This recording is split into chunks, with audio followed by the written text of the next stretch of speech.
Matutulog na dapat ako eh. Hello po. Nagbabalik po ako para sa isa na naman!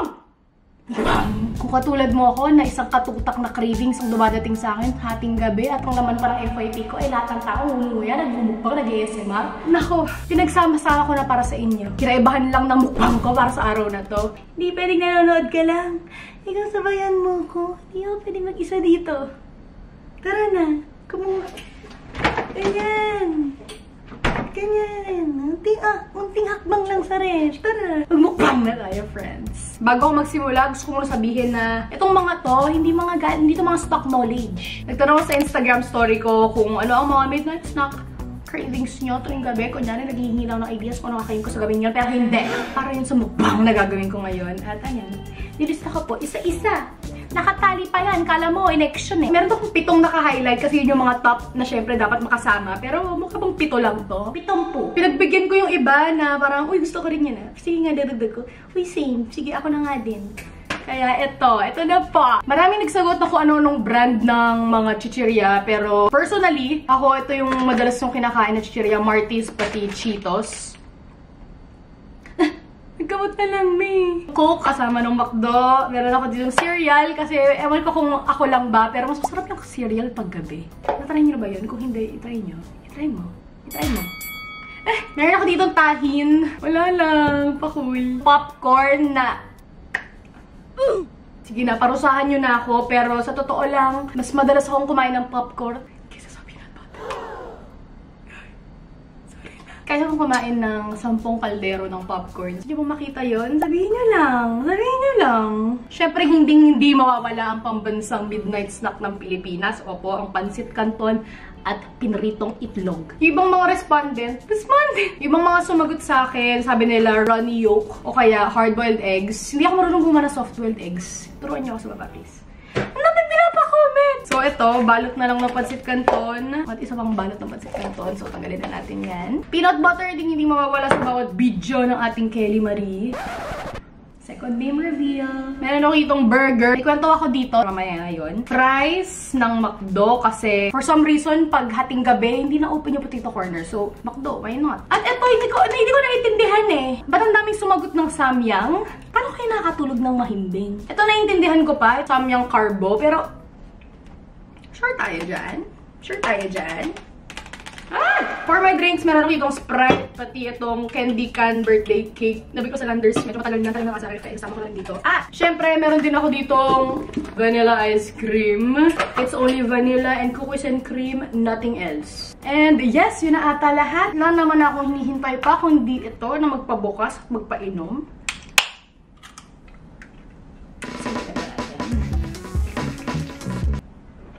Ala, sarap. Ang cute. Pag pink yung bagay, masaya na agad ako. Halatang nauhaw sa intro. Simulan natin ang fiesta dito sa Pansit Canton. Ang flavors na nilagay ko dito ay yung chili mansi, pati yung extra chili. Tama ba? Extra hot chili. Extra hot chili. Tama. Big bite.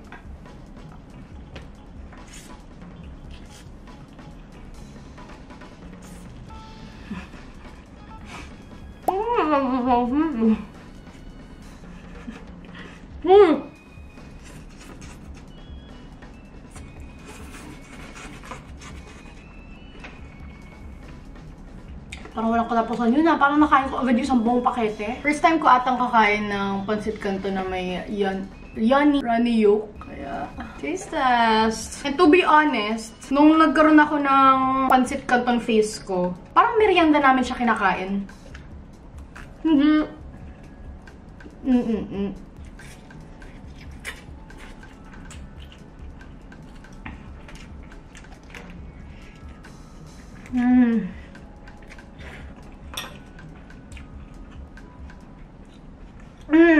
Ang sarap. Meron din ako ditong hard-boiled egg. Ni-research ko kung paano gumawa ng soft-boiled. Sabi 6 minutes. Hindi ko alam kailan ako magsisimulang magbilang ng 6 minutes. Pag kumukulo na o pagkasindi. Pag kumukulo na, malamang. Makakahintay ba kayo? Gagawa ko na. Ayun ako. Next time. Anyways, ito muna. Going back sa sinasabi ko, mas minimerienda namin tong pansit canton kesa midnight snack. Kasi paggabi na, ang hinahanap ko yung madali na lang buksan. Parang wala na akong oras para magbukas ng kalan, gano'n. Wala na eh. Kaya ko yung mga ganito, tapos ice cream. O kaya kahit anong matamis na malamig. Yun. Yung hinahanap na isang Kelly.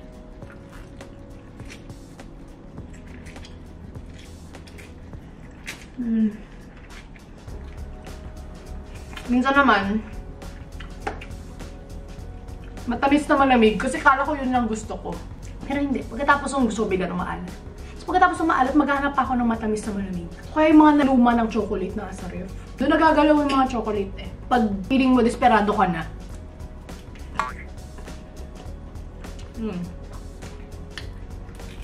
Wet na niya.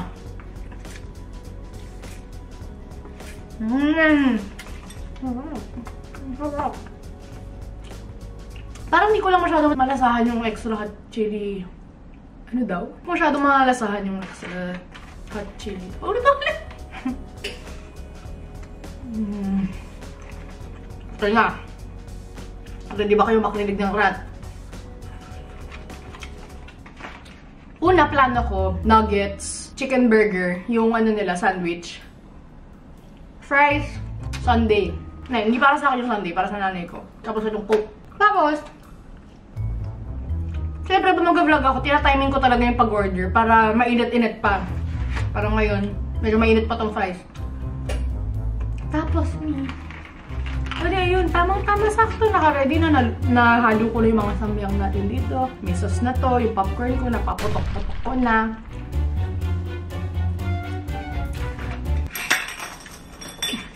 Pagbukas ko ng paper bag ng McDo, nakita ko to, double cheeseburger. Tapos, baka naubusan lang sila ng kahon. Baka wala na packaging.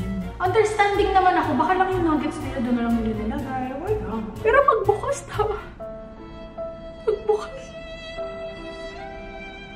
Nasaan na yung nuggets natin? Nasaan na yung chicken burger ko? Ayun, naging ganito. Yan na daw yung nuggets me. Alaman ko, sino sisisihin. Buti na lang andito pa rin yung fries. At dumating pa naman yan yung sundae. Pero,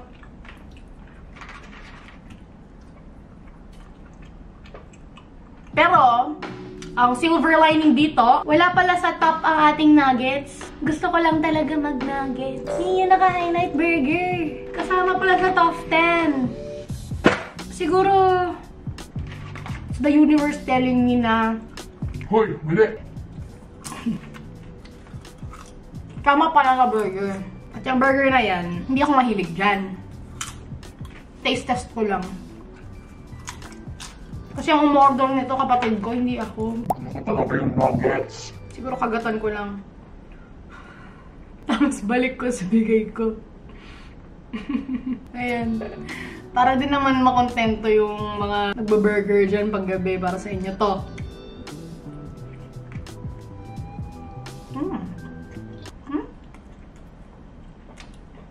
Walang ketchup. Para siyang malaking tablet.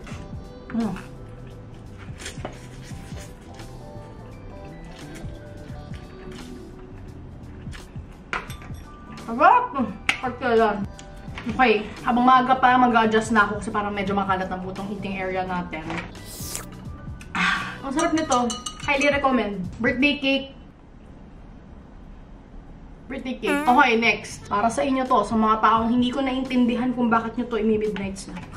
Ngayon lang ulit ako kakain ng samyang. Tignan natin kung tumaas na rin yung tolerance ko. Sa totoo lang, isa rin sa mga pangarap ko as a YouTuber na maging guest sa Hot Ones. Hindi ko lang familiar kayo doon. Yung kumakain sila ng wings na paanghang tapos habang ini-interview sila kaya nagsisisiyakan yung mga nagsisiyakan yung mga contestant.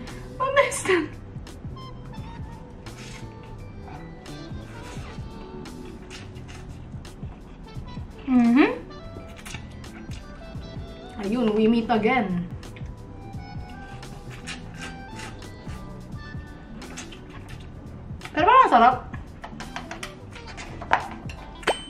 Uy, parang hindi na ako masyado uwi pagkatapos kumain niya. Naalala ko yung mga huli kong vlog nung nag-times 3 pa ako, nung kumain ako ng 3 pakete ata nito. Tapos yun, talagang si OA, si Cry. Pero ngayon ba't parang...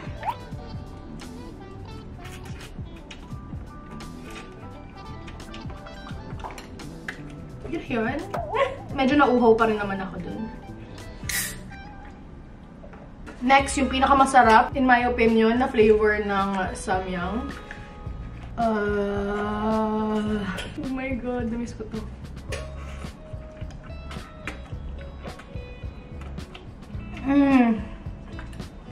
Ang sarap. Kailangan ng itlog.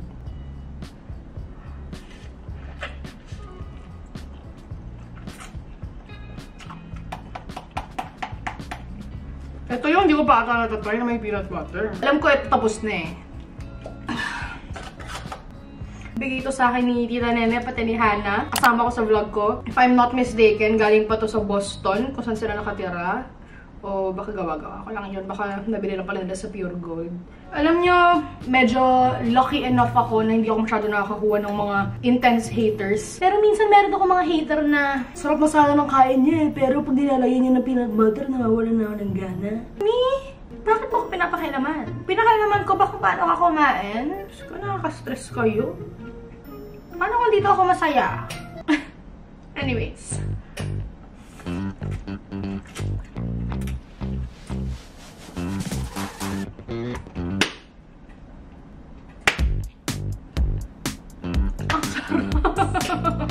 Go, i-hit nyo ng mga peanut butter combinations ko. Walang pipigil.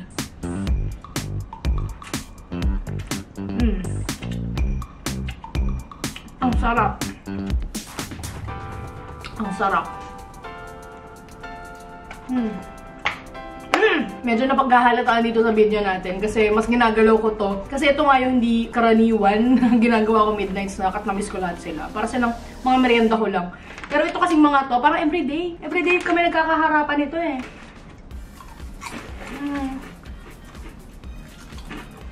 Dati mas gusto ko yung salt and vinegar na flavor. Which is still yummy. Hanggang ngayon. Pero kasi, sinabi ko nga, pagkatapos yan kumakain pa ako ng ice cream. Eh, ayoko naman maglasang suka yung ice cream ko. Kaya, eto lang. What if?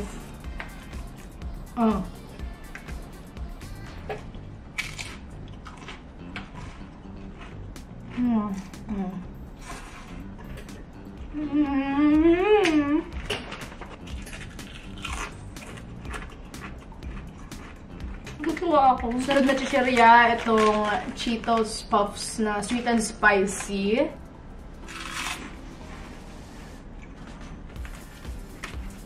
Sana magkaroon ng ganito sa Pilipinas. Binili ko pa to nung nagpunta kami sa Europe, sa London. Gusto kong bumalik dun para bumili nito. Gusto ko rin yung isang katutak na chichirya yung binili ko, pampasalubong sana. Pero hindi, tari naman. Inumukbang ko lang din.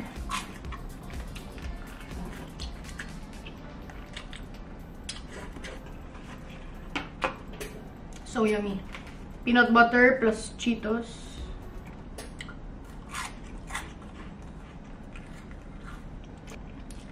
Parang dinikit na lang sa ngalangala ko yung... Yan, glue.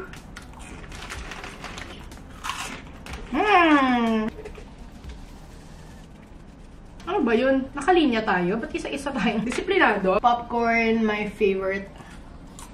No. Ever.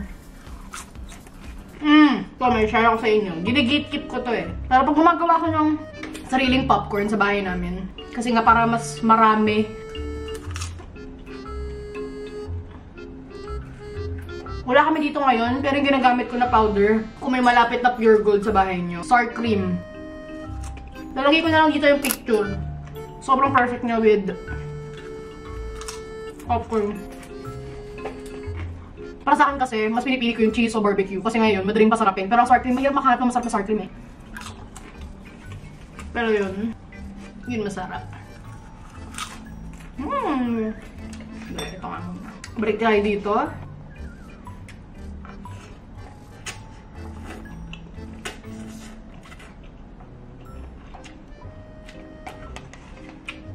Hindi ko alam kung mas magaling na nga ako sa spicy food. O mas maanghang talaga yung naka-packet. Kasi easy. Lalo na to. Alam mo kung nutritious food lang to, eh. 3 times a day. Ang sarap.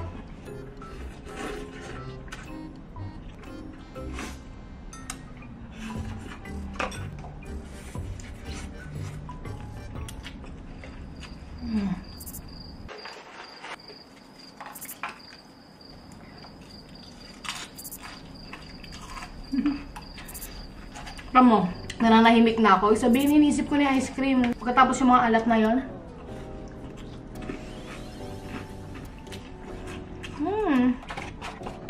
Ako na ng tinidor. Ito pala, oh. Ayan, oh. Hindi ko pa nare-report. Klarong-klaro. Crispy chicken sandwich. 10-piece nuggets.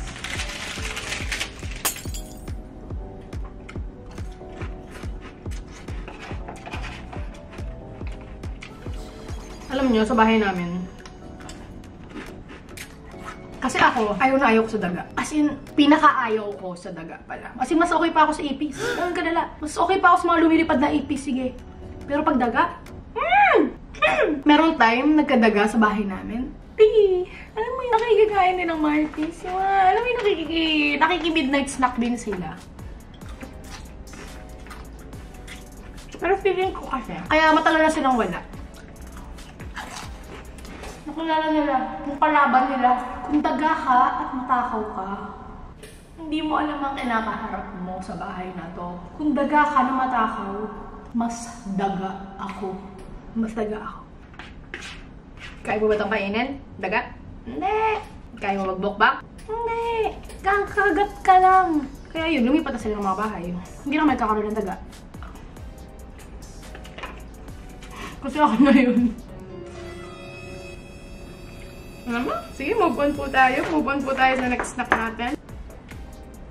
Alam niyo yung ibang mga nagpo-podcast nila motivational. Sorry kung ganito lang nakuha nyo sa akin. Na mas, kung daga ka, mas daga ako. Yan ang foods. Yun ang rason para bumangon. Pagkatapos lahat ng asin na kinain ko ngayon, gusto ko na talaga dito eh. Dali lang nga guys. Kumakain ako ng ibang flavor ng ice cream. Pero lagi ako bumabalik at bumabalik sa vanilla, pati cookies and cream. Mahirap magkamali dun eh. Bayan, pakain eh. Ginagawa ko sa vanilla ice cream ko, syempre. Yun. Pinapaganda. Dahil tinatamad na akong kumuha pa ng gatas. Ayan. Fruit Loops ice cream. Taste test.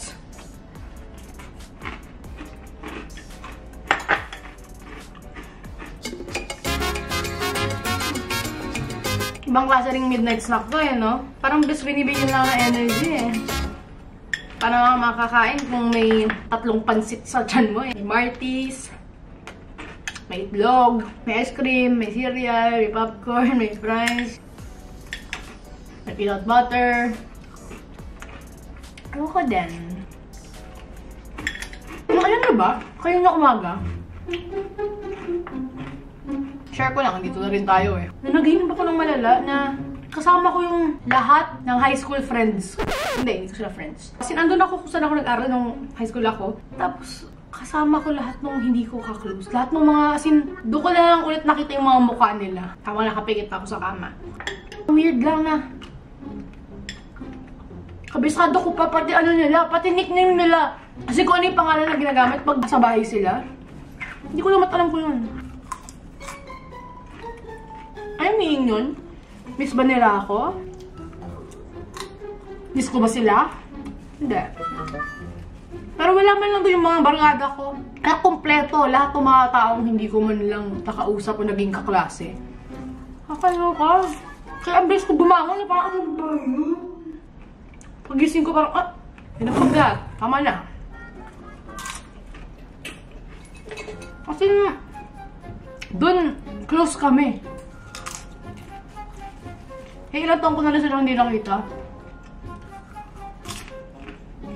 Yung malala nga, kausap ko pa sila gamit yung nickname nila na hindi ko na naman sila ka-close.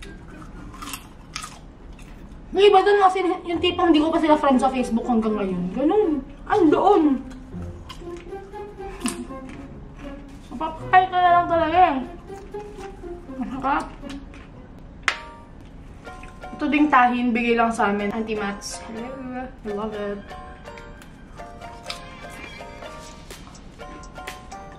Nilalagay ko din to sa pakwan, pati sa mangga.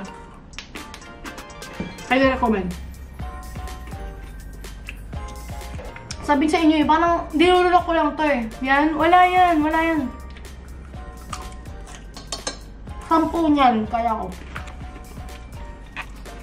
Lalo na pag sa sine. Diyos ko. Di ba ang mahal-mahal na ng popcorn ngayon? Mas mahal pa sa ticket ng sine yung kinakain kong popcorn. Kasi hindi ko kaya yung bucket lang. Yung tumbler. Di, kalokohan. Dapat sa akin yung buong gawaan. Yun. Isang batch.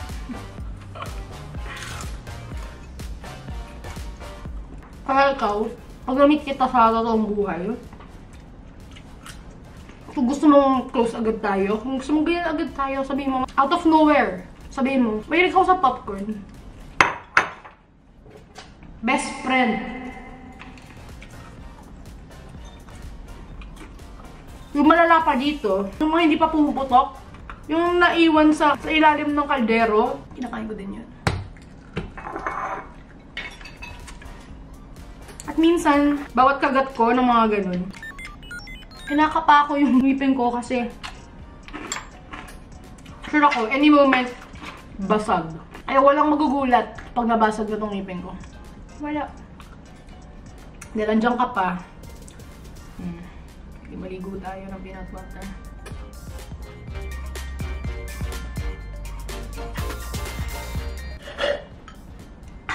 Ang sarap talaga nun. Peanut butter ice cream cereal.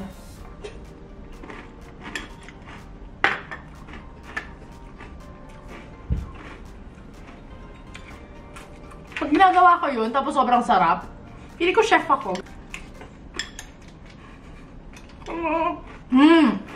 Ngayon na.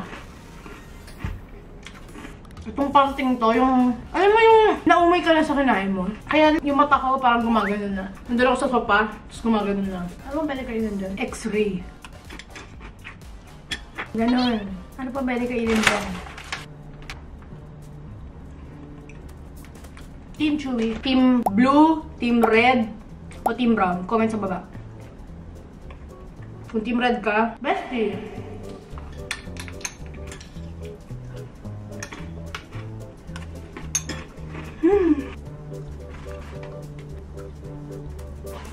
At the end of the day, it's still you and me, Maklo. Kahit mali order ko, mahal pa rin kita.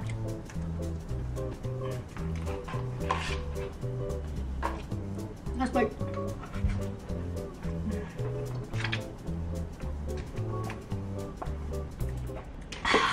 Malala dito, hindi pa po ako busog. Ganyan gabi-gabi. It's a cycle. It's a cycle.